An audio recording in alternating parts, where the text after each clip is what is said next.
She was so nice and so open-hearted and generous that these monsters took advantage of her. A brutal killing. There was blood spattered all over the walls, floor, bed, everywhere. Identifying her body was one of the most difficult things that I've had to do in my life. A dark mystery with multiple suspects. He was stalking her. He would not leave her alone. He was constantly calling her. You have another woman involved, maybe seeking revenge. He was an absolute animal who now, I hope, burns in the hottest part of hell. The truth will be revealed. You know, he kind of had a smile on his face, and he called it the perfect murder. Every day in North America, dozens of people are murdered. The key to solving the toughest of these homicides lies in the final 24 hours of the victim's life. To crack the case, detectives must reconstruct that critical timeline. The minutes and hours containing evidence that can help unlock the mystery and catch the killer.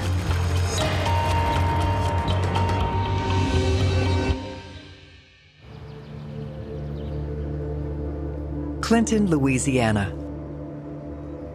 A tiny town just north of Baton Rouge. Home to less than 2,000 residents.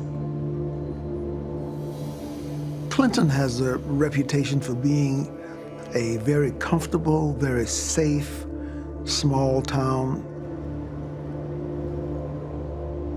It's really a quiet parish with a low crime rate.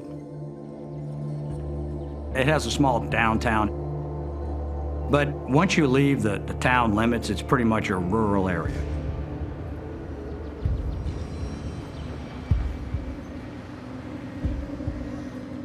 On the morning of June 26, a woman co-workers called and asked that we go check on her. The woman is 42-year-old Janora Gillery. They were just concerned because normally she kept in constant contact with them. When our first deputy arrived at the house, the side door by the carport was partially opened and had a dog tied up under the steps. Once he made entry into the house, when he walked around the corner, he looked in the room, and that's where he found Miss Gillery, covered with blood and on the floor. The room was in total disarray. Lamp had been shattered. There were what appeared to be bullet holes in the window. There was blood spattered all over the walls, floor, bed, everywhere. She had a nightshirt or a nightgown that was pushed up. It was a scene of gruesome violence.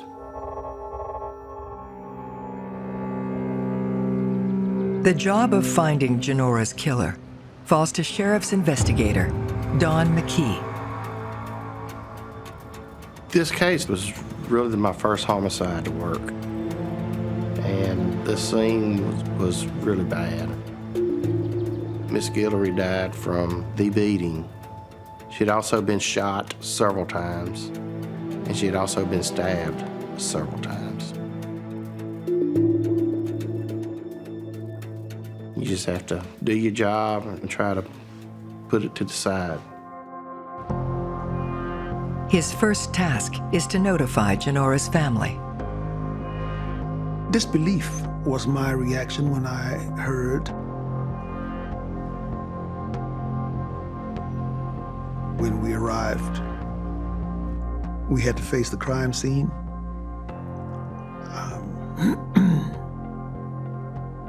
Her father and brother remained outside of the home.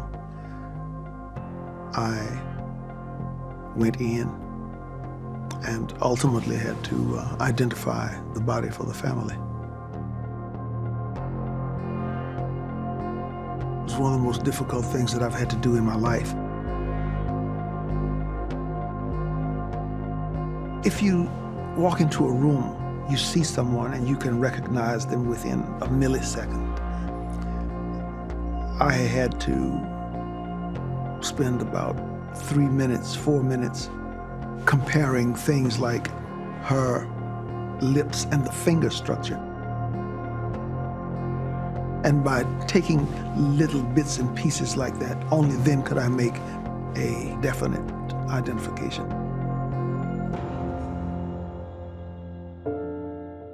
Janora was a very intelligent, very attractive woman, very, very full of life. She was an administrator for a major insurance company. She worked very hard, enjoyed living in the country, and she remained true to those country roots all of her life.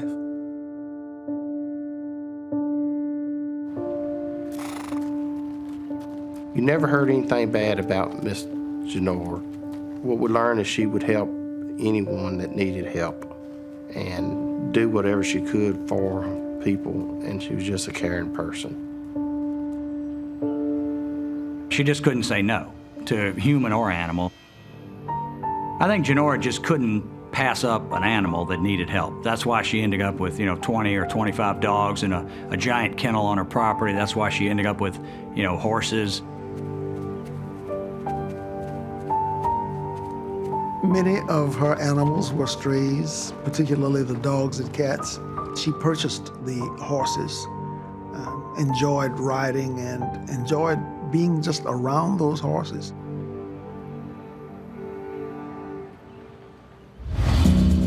In order to find the killer, Detective McKee begins the difficult task of reconstructing the last 24 hours of Janora Gillery's life. When you're building timelines, you have a very open mind. A timeline can be filled in by almost any kind of information. You don't know how far back you have to go until you find somebody to fill the puzzle in. The only timeline we had was when she left work early that Friday to come home. Her co-worker advised us that she did leave early that Friday. It was shortly after noon. The autopsy shows that the homicide could have happened anywhere from noon on Saturday to noon on Sunday. With a wide window of time for her murder, Detective McKee looks to the scene for clues that may lead him to the killer. There's blood by the drawer where the knives were. There's blood on the counter. I think at one time she tried to get a knife or something to defend herself with. The pattern from the side door showed spots of blood to where she ran towards the front door. There was keys in the front door. It was a deadbolt lock. There was blood on them keys that indicated she was trying to get out of that door, that she was trying to run away. Her phone was knocked off the hook. There was blood on the wall there. Despite the violence, there is no physical or forensic evidence pointing to a potential suspect. There was a gun involved, there was a knife, and some type of blunt object. And none of those were found on the scene, so the perpetrator took them away with them. The fact that no murder weapons were left on the scene means that the perpetrator at least had the presence of mind to try and cover their tracks. There was no forced entry, so she had to open the door. The dog was tied up, and we learned real quick that that would have never happened with Miss Gillery. It appeared that someone had secured that dog while they made entry into the house. The indications that we got was basically that she was killed by someone she knew.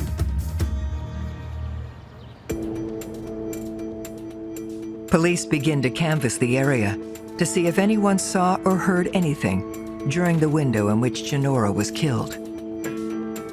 Miss Gillery had very few neighbors right in the area, and the closest neighbor was across the street from her, and that turned out to be the Skippers. Amy and Philip Skipper live with their newborn and a young man they had taken in. Philip Skipper was the guardian or sort of de facto stepfather to a teenage boy named John Ballio. The Skippers and John Ballio were very cooperative. Philip Skipper said that he and John Ballio had been helping a neighbor move on Saturday and didn't arrive home until late that night. Philip said that he, his wife, and child were at the Skipper's trailer across the street after that, and they didn't hear anything. Amy was emotionally destroyed, talking about how well Miss Gillery had treated them and how much Miss Janora had done for them and helped them out. The relationship between Janora Gillery and the Skippers was close. They saw each other all the time, and Janora did whatever she could to help them out because they were poor. They initially lived in this really dilapidated trailer. She helped them get a newer one. She sometimes bought things for them, especially for their baby, diapers, some baby food, formula. She even decided to go ahead and name her good friends across the street as the beneficiaries of a life insurance policy. They would also, in return, do things for Miss Gillery that when she would have to go out of town for her job, they would take care of the animals. She gave them money. They cleaned her house. They were in constant communication all the time. During their interview with the Skippers, they never could come up with anybody to lead us to anybody that would do anything to Miss Janora. They advised that she very seldom had company, so they was unable to give us any names or anywhere to look for a suspect. Despite their willingness to talk, something seems off. Philip Skipper was just overwhelmingly trying to assist the family. He talked good about Miss Janora, but then he would constantly go to, I'll clean it up, I'll do this, I'll do that, I'll take care of the dogs, I'll take care of the animals. I've never seen somebody that was willing to help as much as Philip was. I felt that they knew something.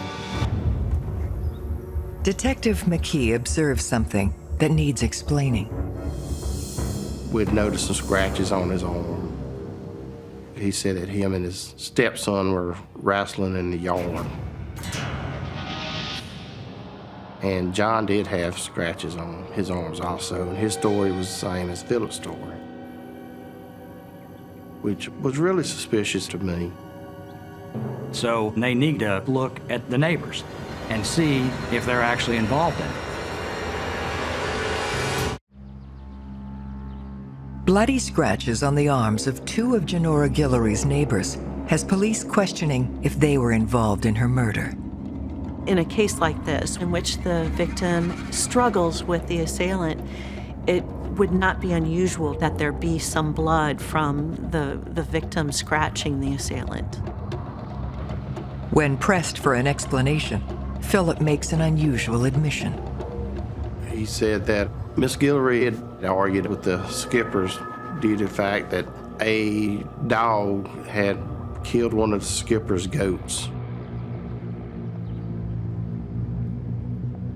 And they was blaming it on Miss Janora's dog. And Miss Janora was sure it was not her dog. She had told the Skippers that they was no longer welcome to come to her house, that she would stay to herself, they needed to stay to themselves. The argument took place just 1 month prior to her death. Tension between neighbors, that's always kind of a red flag that goes up. But you need something in a murder, you know. Why would you do it? You need a motive, an opportunity. They had an opportunity, they were right across the street. They had a semi-motive that was a tension. But it's kind of like cutting the arm that feeds you. You know, she was helping them a lot. You know, why murder her? They ask both Philip and his stepson, John, to take a polygraph. In some cases, when you're investigating murders, you will use a polygraph as an investigative aid. It is to send messages to the person. You don't believe them. Why would you ask them to take a polygraph otherwise? My advice to anybody who's asked to take a polygraph is say, sure, I'll take it. If you're an innocent person, the police are going to say, well, you're no longer a suspect, so take the polygraph.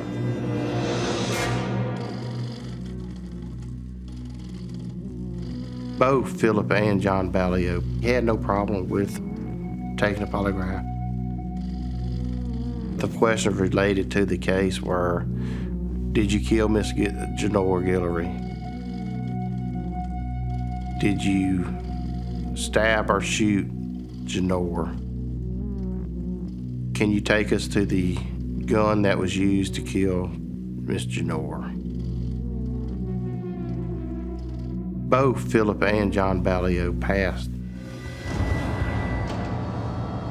Once they passed, we had no other evidence to pin them to the murder. Detectives need to find who Janora might have been in contact with in her last 24 hours. Her co-workers provide the name of a recent boyfriend, Tommy Alexander.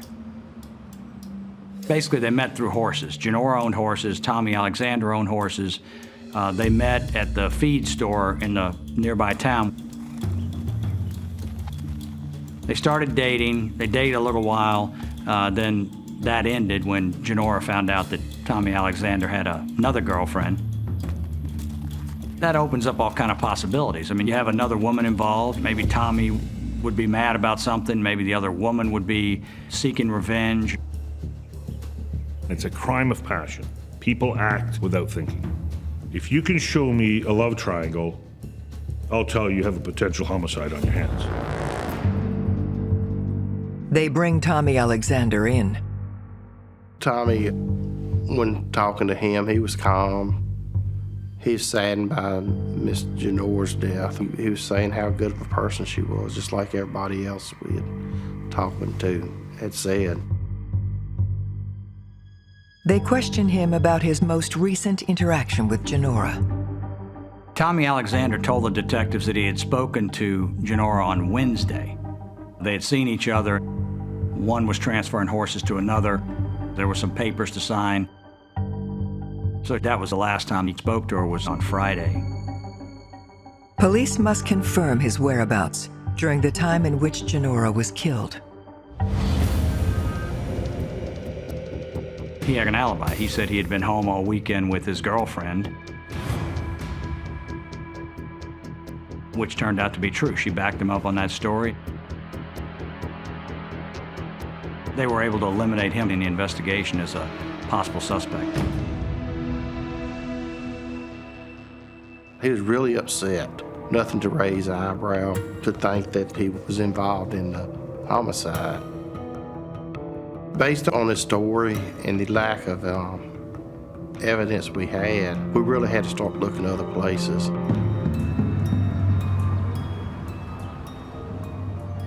So it was going back, did she have anything out of the ordinary happening in her life? Looking for answers, they turned to Janora's phone records. We had a phone call that would have matched the last day that Miss Janora was alive. We traced it, we tracked it. It was associated with someone named Steve Williams. The call was placed at 8:27 a.m. that Saturday, potentially making Williams the last person to speak to Janora alive. Steve Williams was a Baton Rouge police officer. He pestered her at work to the point where she eventually agreed to go on a date with him. When she got back, she told her coworkers that she never wanted to see him again. She said he was too free with his hands. He kept grabbing her and touching her, and she didn't really want to see him anymore. At the time all this was going on, Steve Williams was actually married. He and his wife had a child, but apparently that didn't stop his romantic pursuits in other areas. Janora's friends say he was relentless. We were told that Steve Williams basically was stalking her, was real aggressive towards Miss Janora. Steve had been coming to her work in Baton Rouge and had actually made everybody in the building feel uncomfortable about the way he would show up to meet Janora when she would get off from work, show up at lunchtime. He was really aggressive towards Janora, trying to get her into a relationship with him.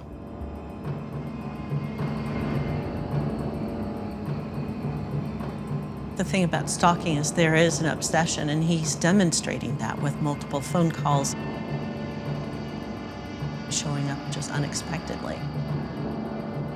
So if he's obsessed with her, he may not be satisfied with the level of attention that he's getting from her, and he may progress that to aggression. That was a huge red flag for the investigators. I mean, when you have a domestic situation like that, it really puts them on high alert. So they really began to focus on Steve Williams. You know, you have a sort of a jilted boyfriend who keeps bothering her, who keeps wanting to come by and see her. And all of a sudden, he's going to come by whether she wants it or not, and then she's never seen again.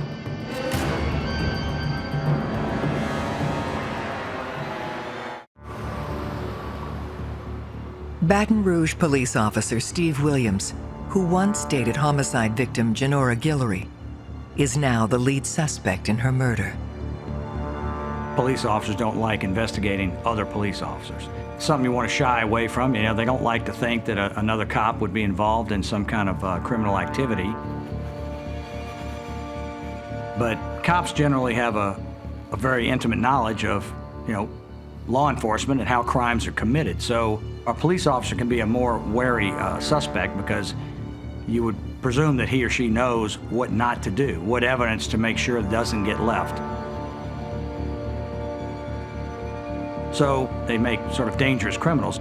They're so knowledgeable about the investigative process itself. His potential involvement comes down to the call he made to her the day she died.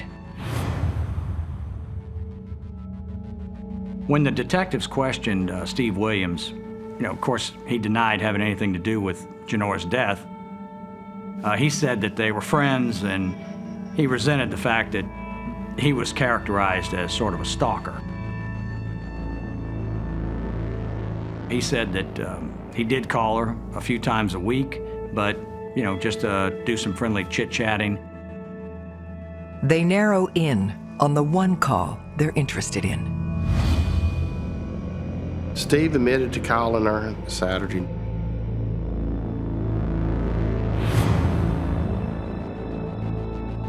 He said that although he did call her, he was going to come by Saturday, he never made it. So the detectives were sort of left with, you know, is this guy telling the truth? He very well may have been the last person, you know, to see her alive. I mean, he could be the killer.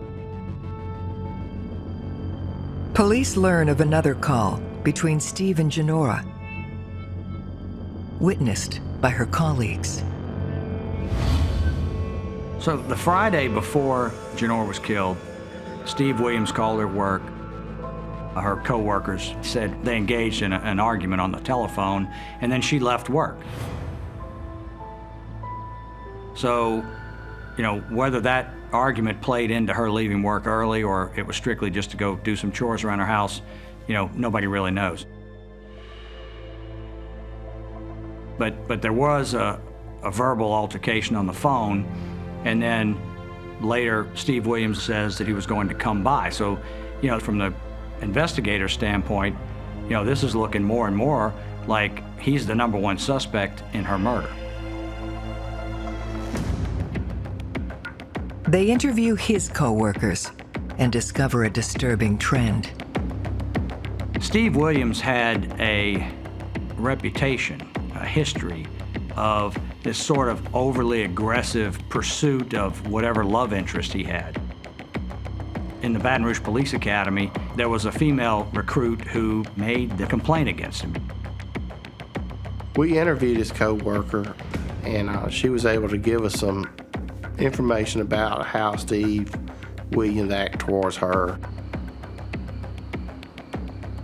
She said he kept harassing her, would call her at home, off duty, about academy class type business, but she was in a relationship with somebody and she didn't want him making these late night calls. Based on the information we got about Steve Williams going after her, it was basically the same way that he went after Miss Janora. So it showed a pattern of aggressiveness and jealousy. We look at the past to look to the future. People are creatures of habit. So it's an indicator. It's patterns of behavior and tells. In and of itself is not evidence, but as a trained investigator, you're looking for that because that will lead you to ask certain questions. So he had a reputation for this kind of behavior. And of course the police have to look at this and say, well, this time they could go even a step further. Did he kill her?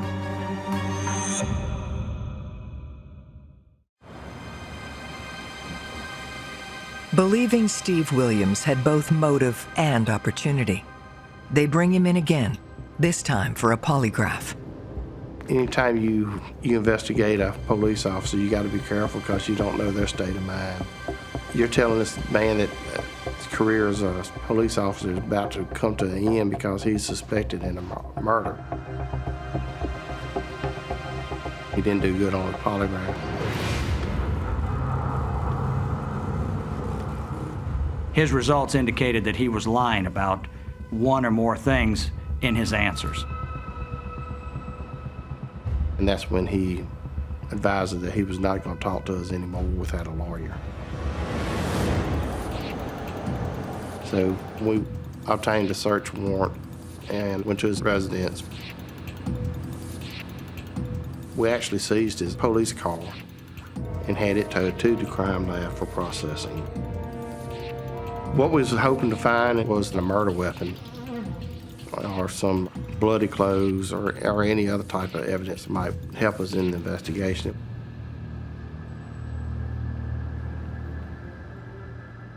Unfortunately, we came up with no weapon that would have matched what we was looking for.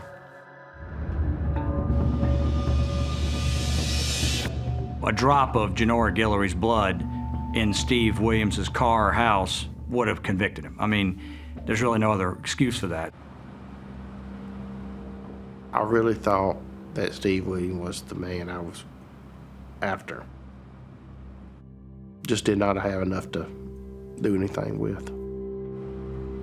All you have is odd circumstances, him making a phone call, leaving a message, him sort of harassing her at work, but you know, none of that's a crime and they couldn't charge him. That's really when the case came to a complete stop. We just had nowhere else we could follow up to. Not every homicide case can be solved or will be solved. We have to be realistic. You do as much as you can to the best of your ability. You will get frustrated. In this case, they talked to the co-workers, they talked to the neighbors, they talked to everybody that they could find, but they didn't have any physical evidence or a real motive. I was getting aggravated because I wanted to solve it, and I done told Mr. Gillery that we was gonna solve it. And there's nothing I could tell the family, except for we're working on it. We're waiting for a break.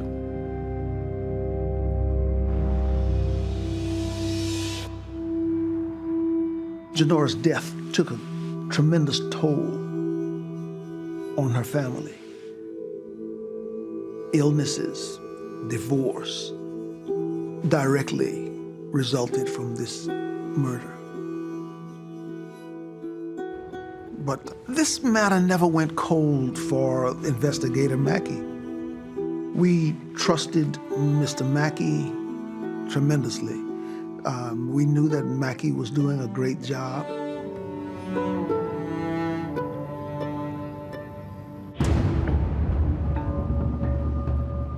Over a year after Janora's death, police receive a call that sets the investigation back into motion. The detectives got a tip from another jurisdiction. They went over to interview this alleged witness, a guy named Donnie Fisher. Initially, what indicated to the police officers that Donnie Fisher may know something about a homicide in East Feliciana Parish. He had given some details of the murder. I knew exactly what murder he was talking about. When interviewing Donnie, he at first didn't want to cooperate.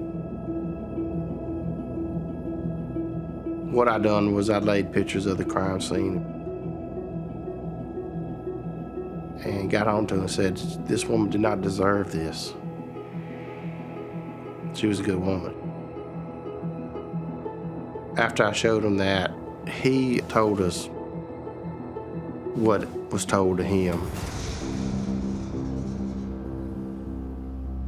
He was friends with Philip Skipper and John Ballio. Fisher says Janora's neighbors took him to her house after the murder. Donnie Fisher told us then Miss Janora's family paid them to clean up the house. Philip Skipper told me, what would I think if I killed Gillery? And I kind of took it as a joke at first. And what did he tell you? You know, he kind of had a smile on his face, and you know, I knew. He didn't have to just come out and say it. I knew in my mind. He called it the perfect murder. And then he said that John Ballio had taken him into the house and told him step by step how they killed Miss G. When he was taken to the house, what was he saying? He was saying where the blood was. He was telling me everything. If Fisher is telling the truth, this means Skipper and Ballio lied about where they were the night she died. Fisher started giving details of the murder that he would not have knowledge of. And one of them held the dog back, knocked on the door, hit her with a baseball bat, knocked her teeth out, cut her up, shot her in the head. Donnie Fisher implicated Philip Skipper, Johnny Hoyt, Lisa Hoyt, and John Ballio. This information adds 2 new names to the investigation: Philip's sister, Lisa Hoyt, and her husband, Johnny. That's the first time we heard of Johnny Hoyt's name was when we interviewed Donnie Fisher. Johnny Hoyt was kind of a stocky guy. He was kind of a bigger built, muscular type guy. So you have this little tight group of people here, and the statement from Donnie Fisher implicated them all in the murder. Donnie continues, telling police of Philip's admissions. Did he say who cut? He didn't say, he just said we. Did he say who shot? He just said we. It was a gang. It's not, they're like one people, okay? He said it's a thrill. That's what he told me. It was a thrill. He says it's the best feeling he'll ever have. The story that he told, it was no doubt in my mind that we was going after the right people this time.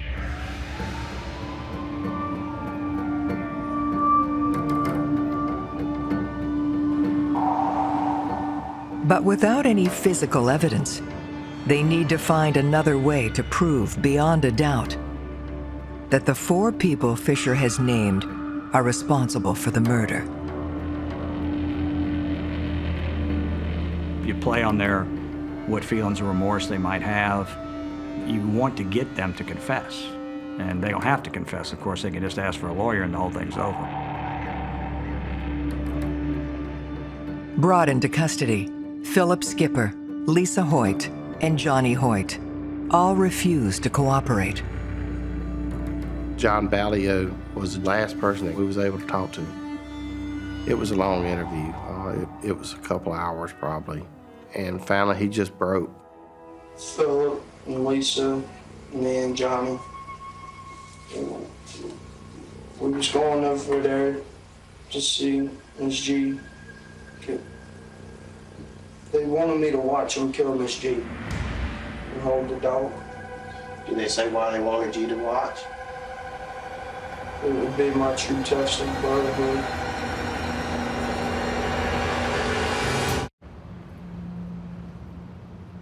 A year after the murder of Janora Gillery, police have damning testimony from a 15-year-old who was witness to the crime. John Ballio basically told us it was part of my initiation to get into the brotherhood, was to go and participate and watch them kill Miss G. The brotherhood was a white supremacist group. It was a hate group, is what it was.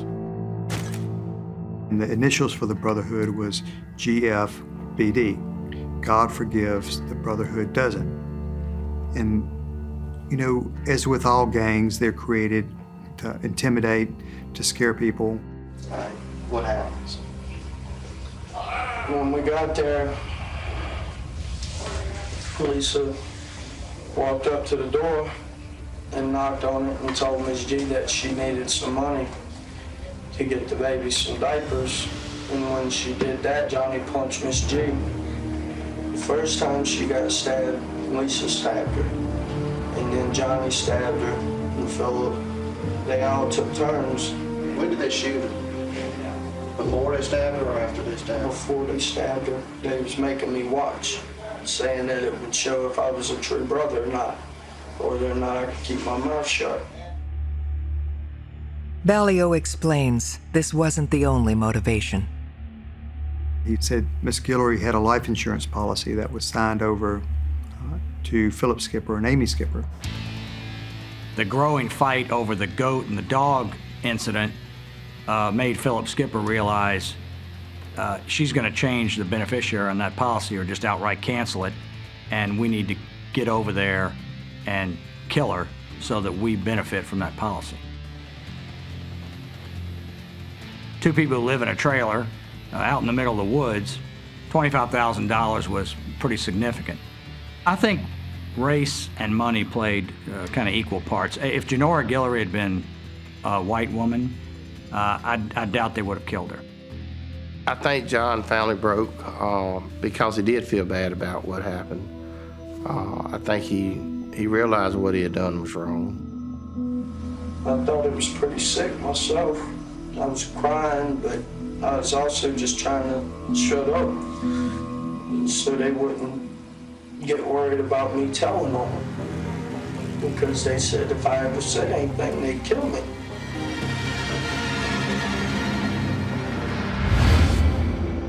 Armed with Ballio's confession and a complete understanding of the timeline, detectives now have enough to press charges against the 4 conspirators.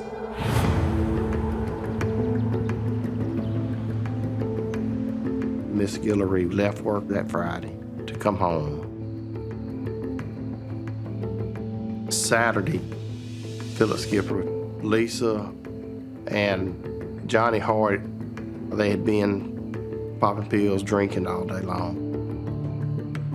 They determined that they wanted to go over there and initiate John Ballio into the Brotherhood.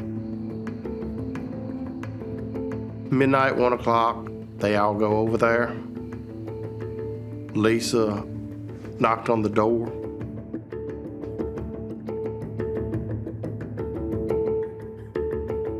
When Miss Gillery came to the door, Johnny Hoyt punched her.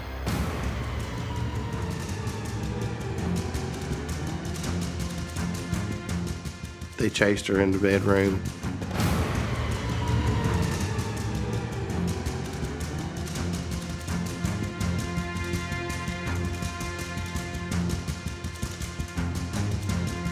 That's when they took turns shooting her, stabbing her, and then beating her with the bat.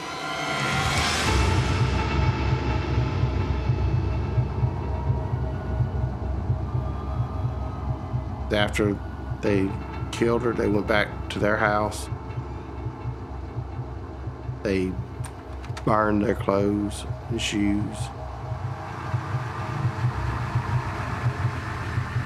Gun used, they said they threw it off in the river. The district attorney charges all 4 suspects with murder.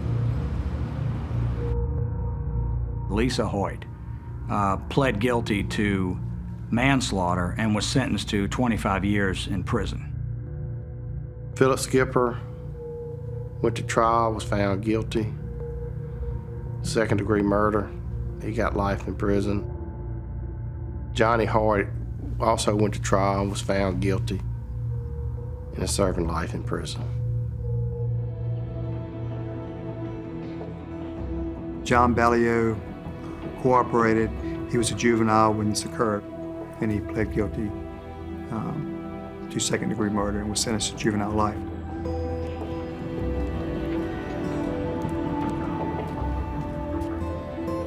Janora was so nice and so open-hearted and generous that these monsters took advantage of that.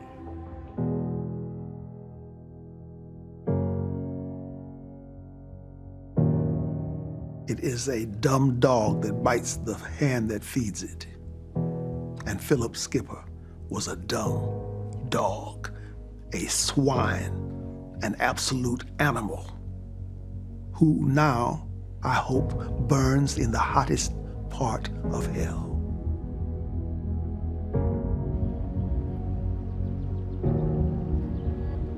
I feel a lot better now in this case that we've done our best.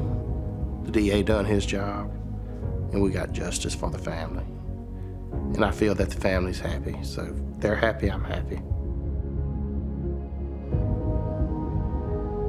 We work for their families. I just want to make them sleep better at night. You know, they need to put this behind them. And I would not want us to forget the life, the lively, happy, smiling, beautiful person that Janora was.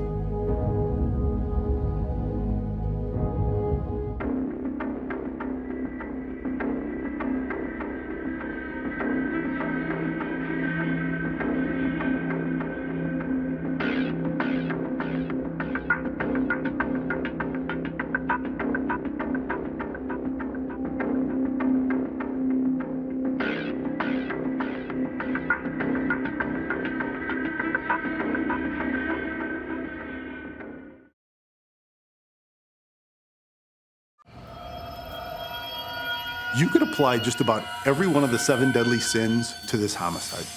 Greed, lust, envy, anger. A brutal killing. The first thing that came to my mind was ambush. Someone waited for him and shot him. A dark mystery with multiple suspects. We had suspicion that there may have been an affair. There was an actual fight between the two of them. He said, "There's this guy I know that wants him killed." The truth will be revealed. He started crying and said, "Yeah, I'll tell you everything." Every day in North America, dozens of people are murdered.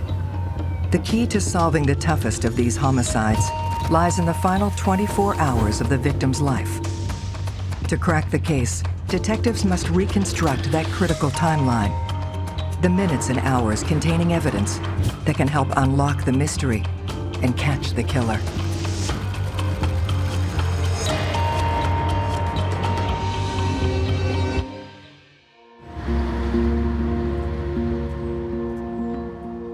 Marville, Indiana, a thriving community just southeast of Chicago. We have a little bit of everything. We have a large residential area. We have a large business district. It's one of the largest towns in the state of Indiana. On average, we're usually in the single digits for homicides.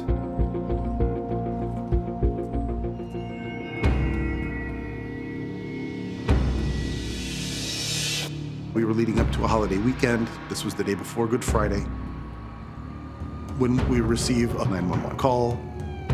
Initially, dispatch said that there were shots fired and that there was a man down. The victim is 33-year-old John Parker. John had a vacuum cleaner, door-to-door sales business. He was an amazing salesman. He was hardworking, and he was successful. He's rolling along one high to the next, and this terrible thing happened to him. Detectives Donald Toth, Robert Wiley, and Jeff Rice are given the task of hunting down the cold-blooded killer responsible for John's murder. When I arrived, what I saw was John Parker laying on the ground outside of his vehicle, directly in front of their business office. John was struck once. The bullet entered lower behind the ear to the back of his head. The crime scene itself was what I would call fairly pristine. In other words, there wasn't a lot of evidence to be had there. There were no signs of struggle. There were no signs of a fight. Initially, the first thing that came to my mind was ambush. Someone came up from behind and shot him, and he very likely never had a chance to see or hear what was going on. From the very beginning, we knew that this one was going to be difficult.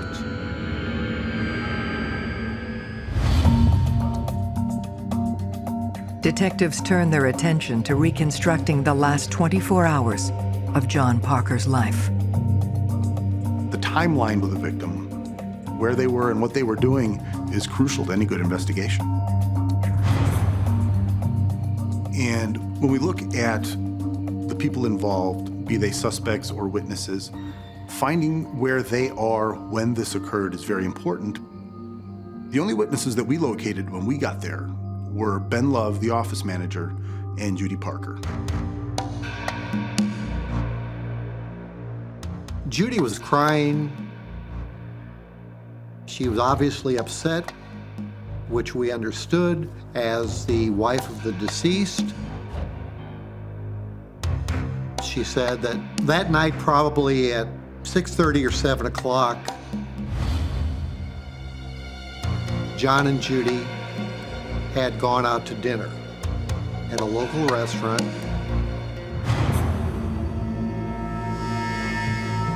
My daughter calls me and said, you know, taking it to homework and we need to get it done.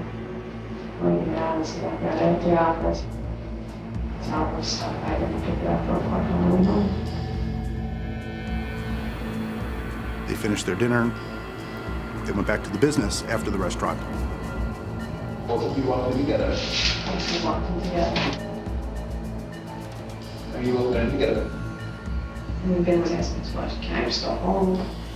John's like, no. Just so. Yeah, I'm out of here. And when I got in the car, sat down, and I looked up and I seen John coming out of the office. Saw him through the window? I saw him through the window. This is when I reached down to get my cell phone out of my purse. And then John came, and I seen him coming, so I looked up, and he passed the door. And he opened the passenger door, and he says, well, I'm getting this food for Ben. And the book, that's fine. And that's when I turned back around. And then all of a sudden I hear, and I see somebody go in. I see a figure. And I get out of the car, I seen him laying there. And I stood there for a second and went to John, touched him. I said, John, you want me back in the office? And I opened the door and I go, Ben. I go, Ben, call the police. Now, call the police. Judy really gave us nothing other than this mystery man dressed in dark clothing that she only caught a glimpse of. Generic? Yes. But that's your starting point. They shift their focus to the office manager. When we talked to Ben, Ben's emotional state was that of just being completely stunned. Ben said that when John left, he went to the bathroom, and then when he came out of the bathroom, Judy was inside the business and said that John had been shot. He said that from the bathroom, he didn't hear any sounds. And since he was in the bathroom the whole time, there was nothing Ben could give us. Although Judy and Ben are unable to provide anything concrete, police still manage to develop a theory. His Rolex watch and his big gold ring were on his hand. No one went after Judy's purse. Also, it's our industrial area, and it is somewhat secluded. The opportunity to rob somebody is nil. So it just didn't seem like a random event. It seemed something more personal. And we asked Judy if there was any enemies. Who do you think would have done this? You could have, not even would. I mean, some of them, in your heart of hearts. Yeah, I have no idea.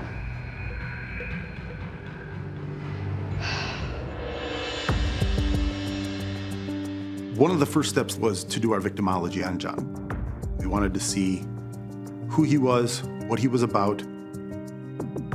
John made his first million when he was in Michigan, before he was 35 years old. He was able to build this vacuum cleaner franchise into considerable wealth. And it shows his work ethic and his drive. He knew what he wanted, and he knew where he wanted to be in life. Judy worked for John in Michigan. John fell for her right after meeting her. He was just smitten. Judy had 2 children from a previous marriage, Christina Hicks and Danny Hicks. I believe Christina was 16 or 17, and Danny was about 15 years old. John had picked up the family and moved them down here and renamed the company J&J Industries to be John and Judy Industries. When investigators are looking into a businessman that was murdered in front of the business, obviously you want to get a little bit of insight on how he conducted business. Did he have a bad business deal? Did he owe someone money? Here we have a victim who, from a relatively young age, became a multimillionaire. To move that fast in his business, he likely stepped on a lot of people. And whether that fits into the motive for the death, these are all items you have to look at. Since we had already talked to Judy, who was the last person with him, we wanted to talk to his brother to see what had gone on in case something had happened to spur this ambush. David was very angry and very upset when we met him. He began immediately talking about an altercation that John had had with an ex-employee about a week or so prior to the homicide. The employee's name was Quentin House, and apparently there had been a dust-up in the parking lot between John and Quentin. David told us that they started yelling at each other and there was pushing, physical grappling between the two. Detectives learn John fired Quentin after only 1 week. John was not an easy person to work for. and he could be difficult as a boss. He could be very demanding. He was not afraid to swing the axe. If you were not pulling your weight, John would drop you in a heartbeat. There's always a possibility that someone could have been that upset at work and that they would take it to the level where they want this person dead. It could be that Parker pissed off the wrong individual. Detectives have identified a man John Parker argued with days before his murder. Disgruntled former employee Quentin House. To have someone very early in the investigation that may have had a beef with our victim was a terrific lead. Quentin House said the employees were required to make a certain amount of sales demonstrations to get paid. But Quentin said he was required to do more demos than he was initially told. He said, you know, I worked there a week and I was supposed to get $400 and I didn't. He had said that he refused to do these demos. And that's why they had words in the parking lot. Quentin House told us at the time of the murder that he was at his friend's house and that they were playing Xbox. He was forthcoming. He gave his friend's phone number. We definitely had to spend some time verifying his story to make sure that we had a very good picture of what happened that day. And it became evident to us that Quentin House was alibied and that we had to move on from him. Police continue the search for leads in John Parker's business affairs. We made it a point to talk to every active employee that was at J&J Parker at the time of the homicide. What we ultimately determined was that there was a romantic relationship between the office manager and Judy. What we were learning was that there were several employees that would either stop by work to check their schedule or would come in when there shouldn't have been anybody there, and Ben Love and Judy Parker were caught having sex by several different employees. Obviously, Ben became a suspect. We didn't know if he was trying to get rid of John to be with Judy and possibly take over the business. So our investigation more focused in that direction. They bring Ben Love in for a formal interview. Ben was smooth, he was mildly charismatic. Ben denied that there was any sort of romantic relationship between them. He stated that he and Judy were great friends, that they worked very well together, that they were a great management team, and that he was, you know, just like a member of the family. But Ben's proximity to the murder was the problem. He acknowledges that he was there. There was a great portion of that evening when he was the only one in the office. And the information that we had about what happened at that point came from Ben's mouth. So you've either got Ben as the shooter, or you have an unknown third party that approached and committed the homicide. However, if Ben wasn't involved, he may possibly know about what occurred. We had to get him to break loose with any information that he had. Under pressure, Love finally cracks and reveals an incident from a year earlier. He said that Judy and John had brought her cousin, Tim Mendoza, up from Texas. Tim had had some problems down there, and he was given the opportunity to turn his life around. Ben and Tim Mendoza became roommates. But the Parkers' act of generosity seemingly came with strings attached. Judy's daughter, Christina, had come to the apartment, and she had asked to have a private conversation with Tim. Tim went into the bedroom with her. After Christina left, Tim came out of the bedroom bewildered. He was depressed, he was sad, and he confided in Ben.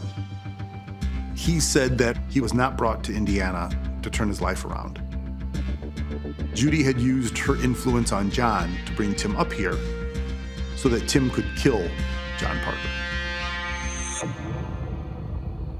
We've never seen anything like this.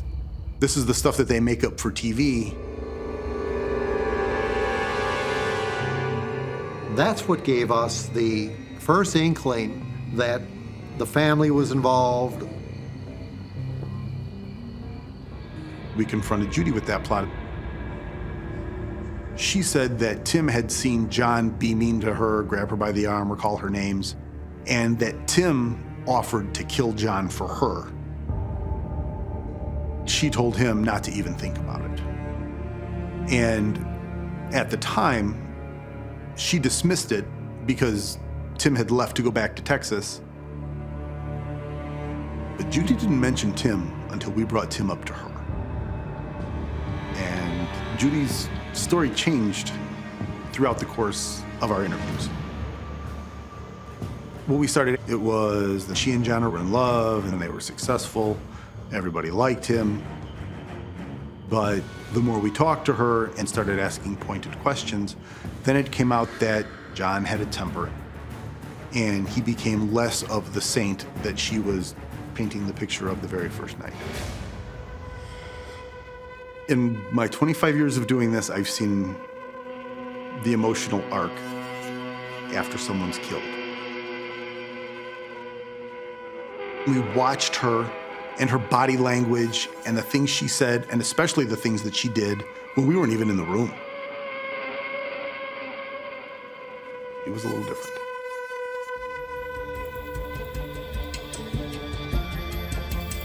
Detectives want to speak to the other family member involved in the alleged plot, Judy's daughter, Christina. But they quickly run into a problem. Indiana state law states that if a parent is a suspect in a crime, that parent cannot give permission for law enforcement to talk to their children. We were contacted by an attorney that indicated that he was representing the entire Parker family, and he was putting us on notice that we were not able to approach or talk to them anymore. But police can investigate Tim Mendoza's whereabouts at the time of the murder. What we'd gathered from law enforcement authorities down in Texas was that, in fact, Tim Mendoza was locked up at the time and wouldn't have been capable to be the shooter on that Thursday night. As Mendoza is ruled out, detectives receive a curious new lead.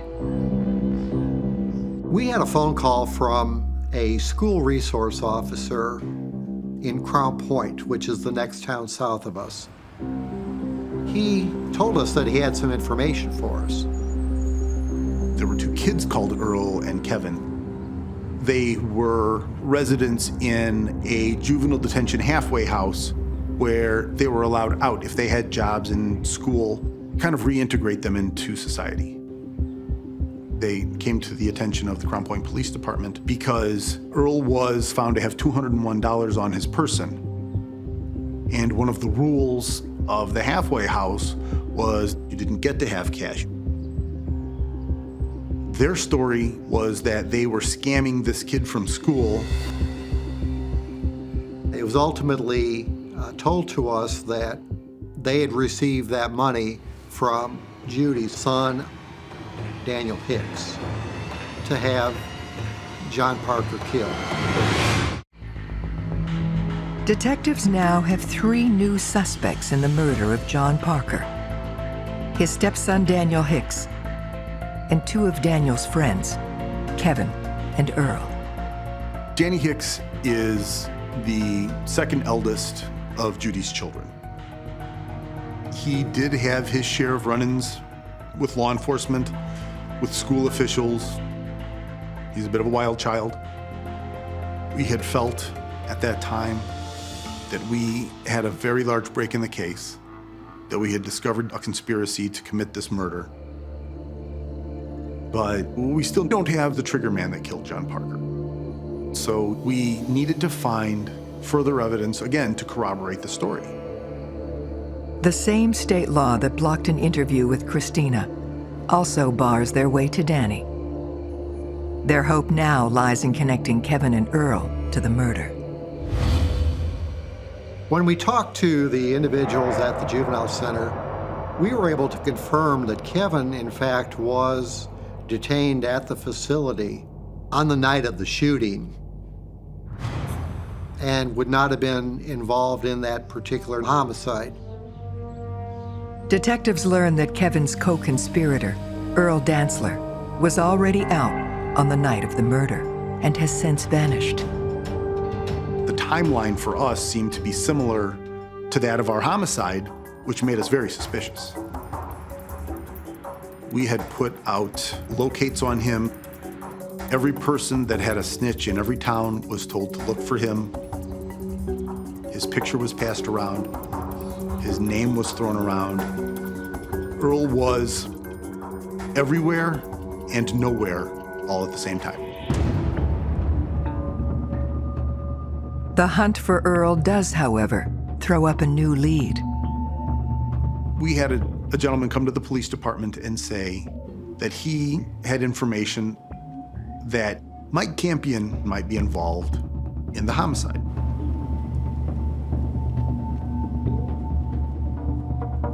Mike Campion lived in the same neighborhood that Earl Dantzler lived in. I would say that he was locally infamous. People knew who Big Mike was. He was a local flap-about, for lack of a better word, didn't have a job, just kind of hung out and bummed cigarettes off people, you know, and just wreaked a little bit of havoc when he could. We found Mike's roommates, and they had said that Mike had come into some money, and that was unlike him. He was buying things, and he was spending money on other people. And again, this led us to believe that he might have been involved. They finally tracked Campion down. He told us that he had spoken to Earl pretty regularly before and after the homicide. And he alibied himself by saying that he had been arrested in February, but didn't get out till April 20th, which would have been 3 days after the homicide. What we learned by checking the arrest records through the jail was that he had been out since March. With his blown alibi and connection to Earl, detectives must now determine how Mike Campion fits into the timeline of John Parker's murder. No matter how confident you as a suspect are that you are not going to confess, you should check that belief at the door. My clients always tell me they're not going to talk to the police. But when the police hand me over the disclosure, I see a 2-hour confession. The police will break you down. They've got the skills and they've got the time. His story initially was that he talked to Earl, and Earl told him that he was hired to kill John Parker. He changed that story into, well, I did talk to Earl about it, and then I went there in the car with him. So we pushed him on some details. Then he admitted to hiding behind the dumpster with Earl when Earl ran out to go shoot John. He had a voice stress test where he was found to not be truthful. So then we really pressed him on his involvement.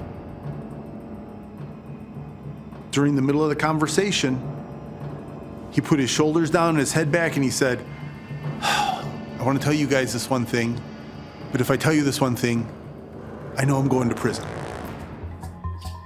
At which point, Don and I exchanged a bit of a look, and we said, go ahead and tell us.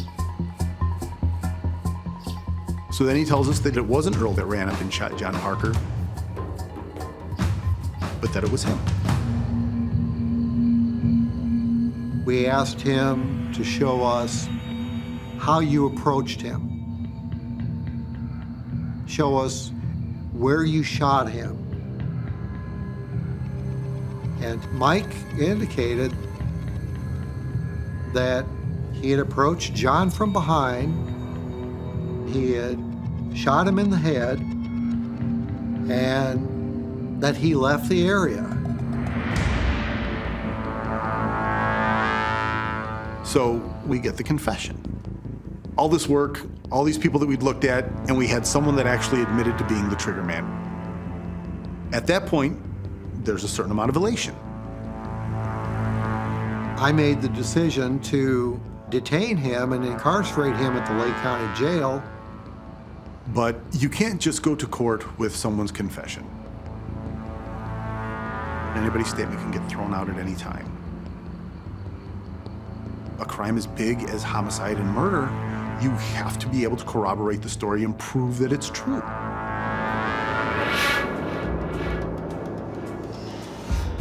To confirm Campion's story outright, they need to speak to Earl Dantzler. We had sent out feelers and we had done searches on family members of Earl and his grandmother, Dolly Villagomez. And we learned that Dolly had moved to Las Vegas. We reached out to Las Vegas PD. They sent detectives over there. And the detectives verified that yes, Earl was living out there. Investigators went to Las Vegas to find him and put together a timeline compared to the time of the murder. Earl confirmed that Danny had hired him to kill John Parker. He confirmed the transfer of the money with Kevin. But he said that he and Kevin put this plan together that they were going to take this money and there was nobody to report this to. Because how do you report that somebody stole the money that you paid them to go kill somebody? They felt that it was a perfect scam. But then Earl said he and Dolly moved to Las Vegas, and that was the last he had heard. He put Indiana in his rearview mirror and didn't know anything that had happened until we showed up at his doorstep. We tried to confirm where he was for the homicide. He was nowhere near the state.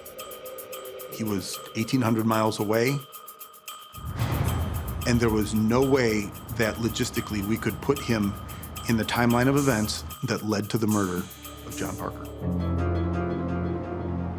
This throws Mike Campion's involvement into question. The largest hurdle that we had with Mike Campion's story were his repeated conversations with Earl Dantzler. I saw Earl at the store. I saw Earl walking down the street. He told me how to make some money. Earl was in Las Vegas the whole time. He was never here. That was too big of a hole in his story for us to consider Mike Campion a viable suspect. I don't know what his thought process was, but we came to believe that he would rather be infamous than nobody. So he put out there that he was the one that pulled the trigger. It was a great story to tell. I've read about him, and you hear stories about false confessions. I had never had one. Looking back after that interview, that was a false confession. It was frustrating. It was. But by this time in our investigation, frustration was a daily occurrence. Every day it was beating our head against the wall, just trying to make a little bit of progress. Our suspect pool in this case was so large, we found it beneficial to just start eliminating people that it couldn't have been. And eventually it came down to Judy, Danny, and Christina.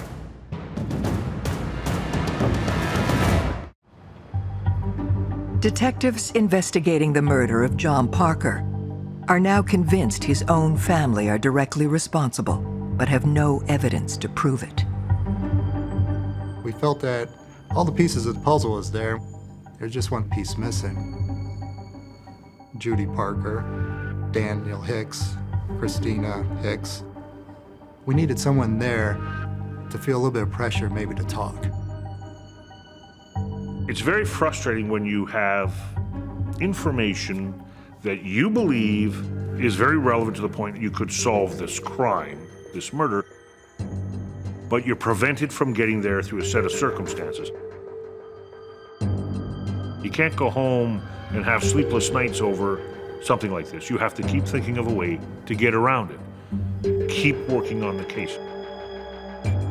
With Judy's lawyer blocking any interviews with the family, detectives need to find another way to place the gun in one of their hands. One of our ploys was a flyer that said we were looking for information involving a homicide that occurred in Marville of John Parker. We must have handed out several thousand copies of this flyer. A short time later, we received information that 3 other students had actually been approached by Christina. What we learned was that Christina was soliciting people she knew to see if they had a gun to sell. What we found out, she met a school friend in a parking lot of a local restaurant and had purchased a .25 automatic pistol. And this happened about a week and a half prior to the homicide. This was a huge break for us. The prosecutor's office kept telling us, we want more. There's not quite enough. We want more. We felt that it was necessary to serve a search warrant on the house. We showed up early one morning, knocked on the door. We woke them up out of bed. Everybody was in their PJs. It was a methodical, almost grid search of the house. But we didn't find the gun. To say it was a setback, it doesn't meet that standard. We were very upset. It let all the wind out of our sails. It was frustrating to feel in our hearts with the interviews that we had and all this information surrounding Judy, Christina, and Danny that, hey, we want to charge. Leads and new information were coming in less and less frequently. We learned that Judy and Ben had moved back up to Michigan. Danny had moved out to Arizona, and Christina had gotten married and was living locally. We felt that we were so close that it could be solved, but we just needed somebody to break. You just have to keep chipping away at it, and hopefully something will break loose. In February 2006, 3 years after the murder, detectives get an unexpected break from an unlikely source. Christina's husband, Eric, had some run-ins with the law, drug-related. So we picked him up, brought him to the station. I started leading into if Christina had ever talked to him or spoke to him about the murder of her stepfather, and he said she has. He didn't know a whole lot of great detail, but I gave Eric enough information in the interview to let him know that we knew what had happened. In his mind, he thought, oh, they're all caught. They're done. We asked him, I said, are you willing to go in and speak with Christine? He said, I'm willing to do anything to get out of this trouble for this drug warrant. He gets in his truck and he drove home. We followed behind. He goes up and started speaking with her. And he's telling her, you gotta speak to Detective Rice. He's a nice guy. He knows that you're involved. He knows that their mom's involved. "You need to go in and talk to him." And she starts crying. She goes, "Okay, I'm ready. I want to go in and talk to him. I do." Detectives have finally broken through to one of the conspirators in the murder of John Parker, his stepdaughter, Christina. She told us Judy planned this out and sold everyone on this plan. Judy had a game plan for her riches. She had a game plan for how she was going to get it. Christina admits that John was killed for his $1 million life insurance policy. Judy was able to convince everyone that once the insurance paid out, she was going to take care of everyone. And Judy kept telling them, "We'll all get basically a piece of the pie." She didn't care about anything but that money. During the interview with Christina, she gave detail how her mother gave her money to go purchase the gun that actually was used to kill John Parker. And she said that Danny was the person that shot and killed John. And Judy forced him to do this. It was disturbing to know that Judy was setting up her own children to kill her husband because she couldn't find anybody else to do it. When we approached Danny out in Arizona, I made the statement to him that, "You remember me, I'm Detective Toth from Marville. We just talked to Christina yesterday, and she gave us everything. And I think it's time for you to come clean and talk to us about why it happened." And at that point in time, he started crying and said, "Yeah, I'll tell you everything." Danny was just overwhelmed with the stress and the emotion that he'd been holding in for all these years. And he admitted that it was him. Christina and Danny's confessions, along with a detailed timeline, give detectives a clear picture of John Parker's final hours. John spent most of the day with his brother. That night, probably at 6:30 or 7 o'clock, John and Judy had gone out to dinner. They dined at a local restaurant. Before they left the restaurant, Judy had made a phone call to home and spoke to Christina. Judy called home because Danny needed a head start. He needed to be at the business waiting for John.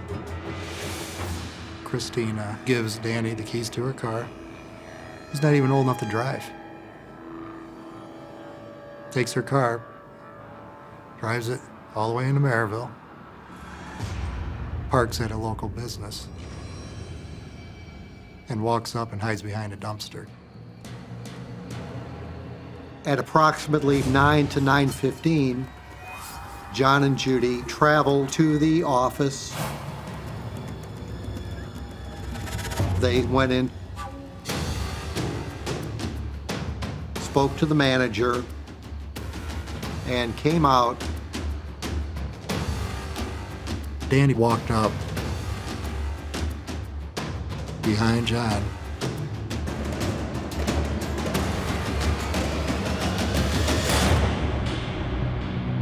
And shot him in the back of the head. You have to put a lot of blame on Judy because Judy was the adult. I think Judy convinced the two teenagers, whether it be by greed or ignorance. Judy Parker,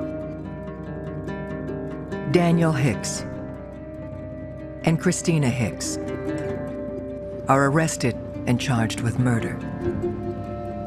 Christina got assisting of criminal charges, and she got the least sentence. Danny got sentenced to 23 years. and Judy got 33 years for orchestrating the actual homicide itself.